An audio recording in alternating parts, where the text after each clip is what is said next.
Hi. So let's discuss what is webhook. So first of all, a webhook is an reverse API, or we can say that it is a trigger which gets triggered whenever there is some event get happened. In layman terms, एक webhook एक piece of code है जो कि तब execute होता है जब भी कोई event happen होता है. इसको example के रूप में समझे तो let's take an example of an e-commerce website.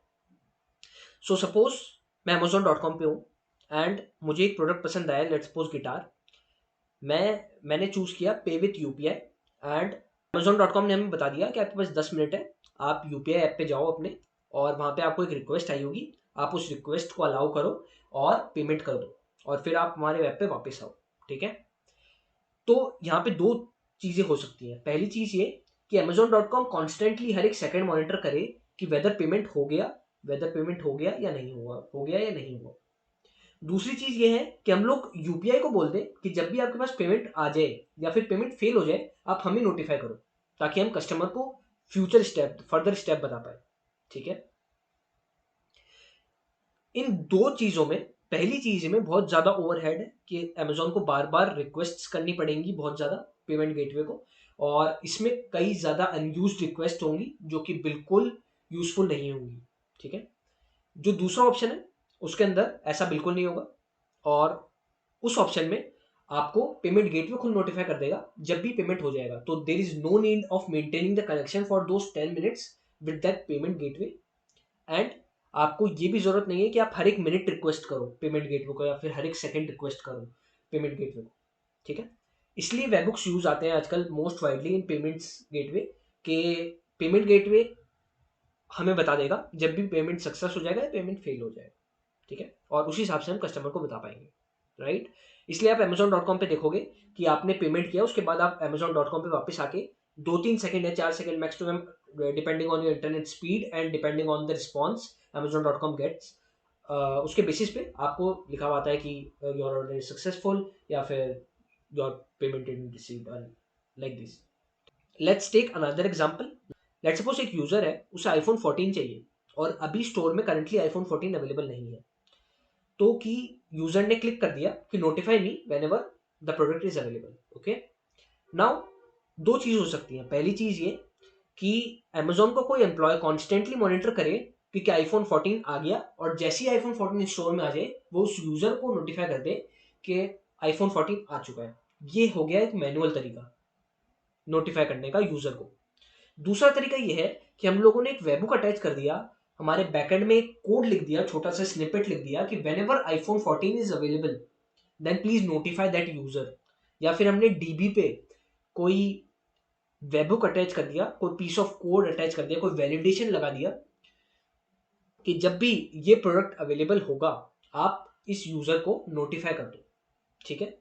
इससे क्या हो गया, इससे ये हो गया कि there is no need of doing manual work. अब किसी भी यूजर को या किसी भी एम्प्लॉय को ये जरूरत नहीं है कि वो कॉन्स्टेंटली मॉनिटर करे किसी प्रोडक्ट पे, और जैसे ही वो प्रोडक्ट अवेलेबल हो जाए वैसे ही यूजर को नोटिफाई कर दे. अब ये काम हमारा ऑटोमेट हो चुका है, और इस काम को हमारा कोड कर देगा जैसे ही प्रोडक्ट अवेलेबल होगा हमारी स्टोर पे. इससे काफी सारे बेनिफिट्स हैं. यूजर की बैंडविड्थ बचेगी, हम उसको उससे कोई और काम दे सकते हैं, उससे कोई और काम करवा सकते हैं. दूसरी जो चीज है कि सपोज प्रोडक्ट आ गया 19 तारीख को, और Amazon के एम्प्लॉय को पता लगा 22 तारीख को कि प्रोडक्ट आ चुका है, और 22 तारीख को यूजर को नोटिफिकेशन मिला कि आईफोन 14 आ चुका है हमारे स्टोर पे. While in the other hand code and पे ज्यादा से ज्यादा 10 मिनट या 20 मिनट या आधी घंटा depending on the workload on the back end हमें यूजर को नोटिफाई कर पाएंगे कि okay this product is available on our store, please do buy it. Right. और भी कई सारे रीजंस हो सकते हैं, but those are the major reasons why webhooks are used widely nowadays. Third example लेते हैं कि सपोज एक चैटिंग एप्लीकेशन है.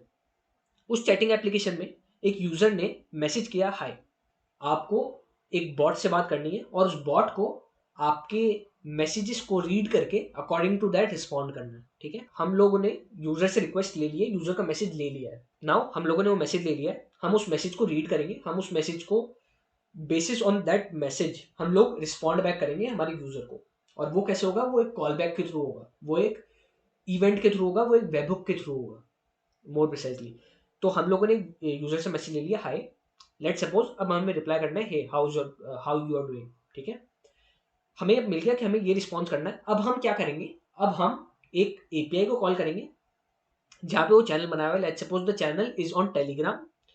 तो हम क्या करेंगे, उस एपीआई को कॉल करेंगे और हमारा जो मैसेज है, हमारा जो रिस्पॉन्स है, वो मैसेज के रूप में डाल के, वो एक जेसन फॉर्मेट के रूप में डाल के उस चैनल पे हम लोग वापस डाल देंगे।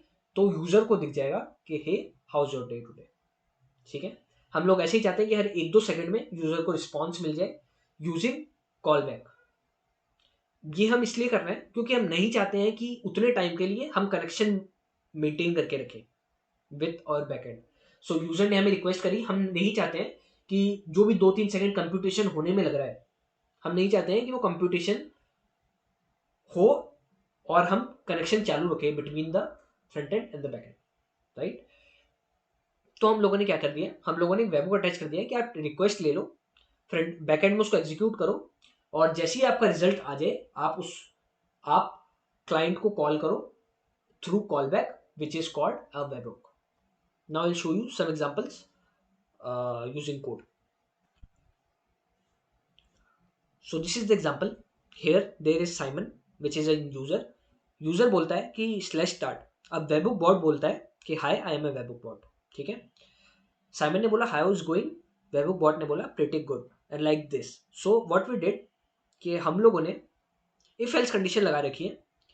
हम लोग उसको काफ़ी सारी चीज़ें यूज़ कर सकते हैं, हम नेचुरल लैंग्वेज प्रोसेसिंग यूज़ कर सकते हैं, जैसे आजकल चैट जीपीटी आ चुका है जो कि एनएलपी करता है, according to the message reply करता है। यहाँ पे हमने कुछ चीज़ें हार्ड कोड कर रखी है, हम लोग बिल्कुल भी कंपटीशन नहीं कर रहे हैं। बट ऐसी एप्लीकेशन जिनमें हाई कंपटीशन होता है लाइक चैट जीपीटी, उनमें हमें मस्ट नीडेड है कि हम एक वेबबुक यूज़ करें, हम लोग इंस्टेंट रिप्लाई नहीं करें, हम लोग इंस्टेंट रिप्लाई नहीं करें हमारे यूज़र को, एंड एक वेबबुक यूज़ करें ताकि हम लोग कंपटीशन बैकएंड में करते रहे और रिप्लाई हो जाए यूज़र को थ्रू अ वेबबुक। तो यहाँ पे हमने मैसेज किया हाउ इट्स गोइंग में हम रिस्पॉन्स देंगे pretty good and all these, और फिर एक हमारे पास यूआरएल है जो कि एपीआई होगी टेलीग्राम की, और उसमें हम लोग हमारा टोकन डाल के, चैट आईडी डाल के हमारा रिस्पॉन्स हम सेंड कर देंगे और फिर हम पोस्ट रिक्वेस्ट कर देंगे उसी चैनल पे, right. So this is one of the examples of webhook. There are tons of examples where webhook is used, but for basic understanding these are only the use cases कि हमारे backend में कोई code होगा या फिर strike कोई भी third party gateway and पे कोई कोड लिखा हुआ है जो कि जैसे ही पेमेंट सक्सेसफुल होगा या पेमेंट फेलियर होगा वो कि हमारे ऐप को रिस्पॉन्ड बैक करेगा, right. So that's it guys for this video. I hope you had learned a lot in this video. And if you have any concerns, you can ask me in the comment section. And if you like this video, please share with your friends. And please like this video, please subscribe my channel, and see you in the next video. Bye bye.